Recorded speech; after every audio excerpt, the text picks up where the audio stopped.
Guys, yung ano, Fortuner 2012. Nag-EGR tayo ngayon na Friday. EGR turbo lang. Saka butt cover gasket yan.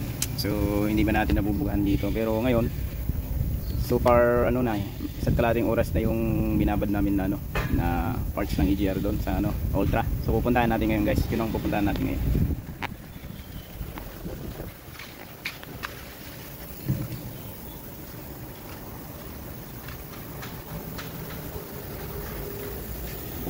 Installer natin si Mr. Kulas. Galing.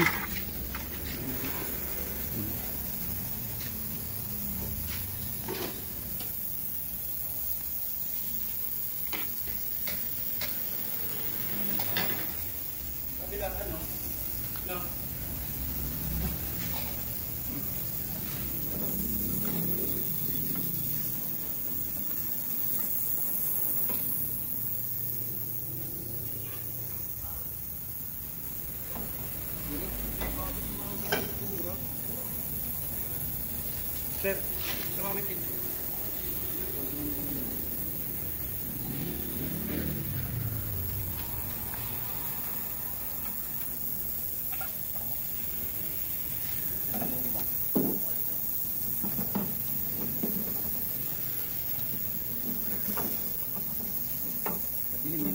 Mainit siya, no? Nasa 80 degrees Celsius. Mainit.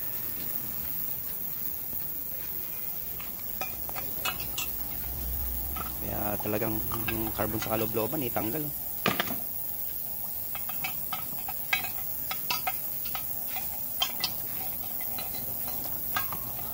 Tingnan natin.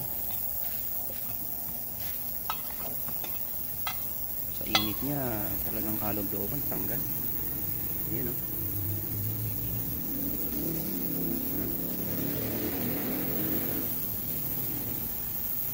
Galing.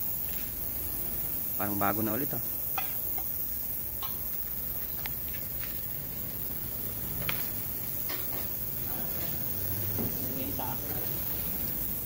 Ito mo, no? Parang hindi sumikip. Linis, oh. Tingnan natin yung loob.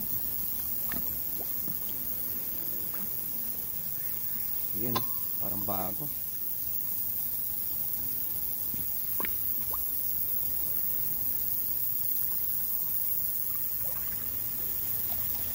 Yun pala ang ano, performance ng ultrasonic. Yung loob, ang linis. Galing. Kabila. Yan, dito. Yan, kit. Yan, ang loob. Ayun, kita yung ilalim. Yan, talagang ang linis. Yung kukulang namin, marumi. Napunta sa kuko yung ano. Yung dumi. Yan. Galing. So, ang next.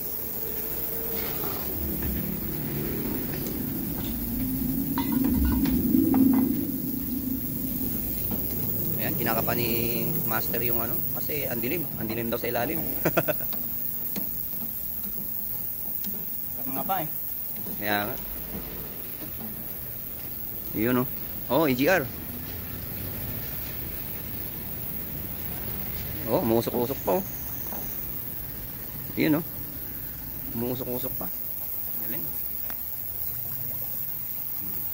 Kailangan lang isaw-saw minsan kasi para yung kumahabol na dumi eh talagang matanggal. Kumakapit. Oh. Galing. Basta mainit talagang mabilis matanggal yung carbon.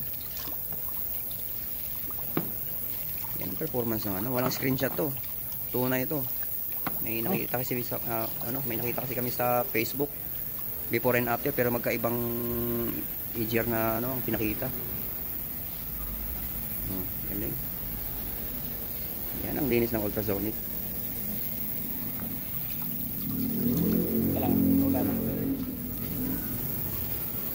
Ito yung panlinis namin. Yan. Digital ultrasonic. Medyo maliit lang siya kasi hindi afford yung malaki. So, tsaga muna sa maliit. So, on. So, magiging malaki na rin yan. Ayan, oh. Kitang-kita talaga, oh. Oh. Galing. Tinalo talaga yung brush kasi kahit yung sa mga kaloob-looban nito, pati yung dun, oh. Ayun, oh. Linis. Yun. Galing. Ano next? Tingnan natin kung may... Tingnan natin kung may natira pa. Diyan pa yung turbo, alam ko eh. Yun na nga. Turbo. O yan, dyan mawawak kami yan. Butas. Binabad yung turbo. O yan, talagang kahit turbo eh, nakababad yan. Ot. Yan yung butas niya, yan. Ito, pag saka natin yung pag-iwalayin. Pag gusto namin lang mag-iwalay. Hindi, wala naman kasi talagang forever. Yun, no? Sira ang turbo.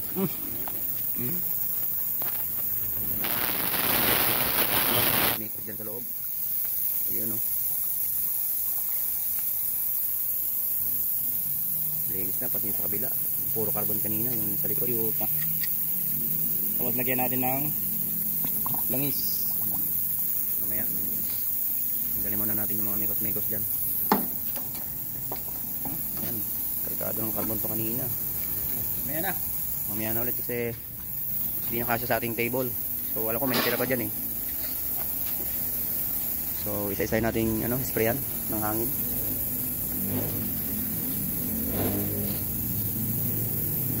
Patuyuin sa hangin para pag install eh napaka-smooth.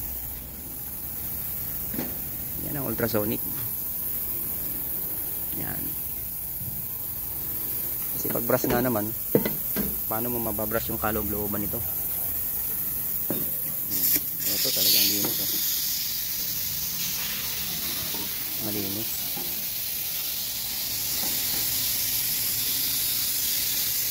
Yung malinaw na tubig kanina, naging itim na eh.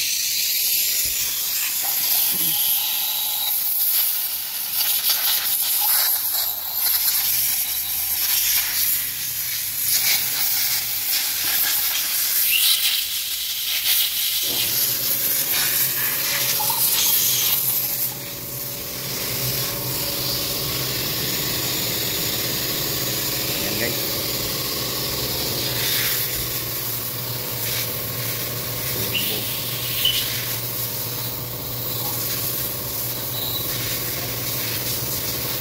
Wala pa. Napaka-liit lang ng clearance. Normal pa na clearance.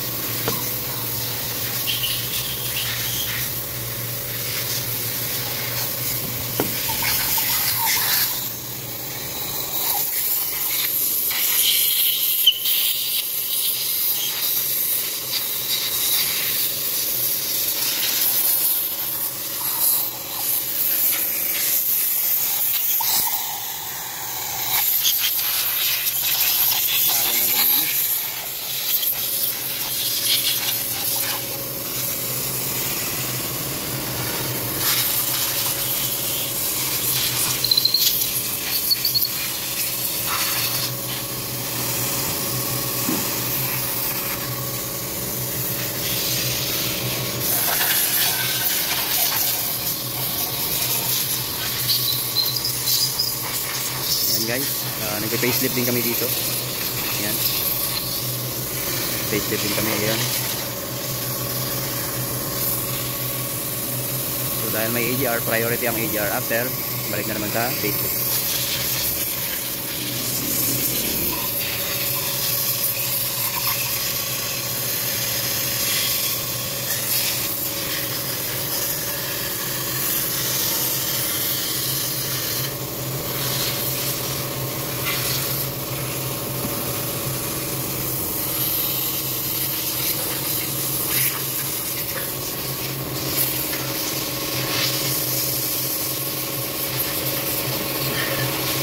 Parang bagay.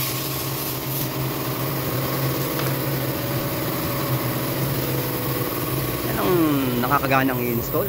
Ang linis. Ganado ka mag-install talaga, kabayan. Pag malinis, di ba? Okay. Balik natin kayo master. Yan na. So guys, magkakabit na tayo. Tapos na tayo magluto ng ano. Pero mayroon pang doon, nakasalang. Mamaya na lang. So nakita nyo, binabad namin yung buong turbo. Pero hindi lahat ng turbo binababad. Depende sa unit ng pag-Ford at sa Nissan, hindi. Toyota, hindi kasi masilan. So okay lang kasi yung chemical na ginagamit natin is yan, hindi siya nakakatunaw ng rubber. Yung mga sealant or yung mga rubber gasket hindi natutunaw. Ang tanging tinatanggal niya is yung carbon deposit, pero matagal din ng 2 oras. So yan, okay na, okay na yon. So good, EGR cleaning. Pero yung kuko madumi. Ayan guys, oh. Kuko madumi. Kailangan din siguro ibabad sa ultrasonic to. Yung kuko natin, oh, madumi. So yan guys, okay na yan. Good. Kita na lang natin yung ano, dito na nagtatapos. So ang pinakita lang natin yung paano nililinis yung EGR with ultrasonic, with chemical yon. Pero ang chemical kasi medyo sinabihan kasi ako nung pinagkukuhanan ko na medyo sikreto lang natin yon. Yun din kasi yung ginagamit nila guys, tropa din, mga kasamahan ko dati sa Saudi dati. So bumalik siya sa dating work niya. So yun, dati na nilang ginagawa yon since bago siya nag-abroad. Ayun. Tapos nung umuwi na kami ng Pilipinas, so yun, nakakuha ko sa kanya ng mga ganyan-ganyan. So ang ginagawa kasi nila mga makina. So yung buong makina binababad nila yun. Okay guys, what's up? Okay na tayo. Thank you.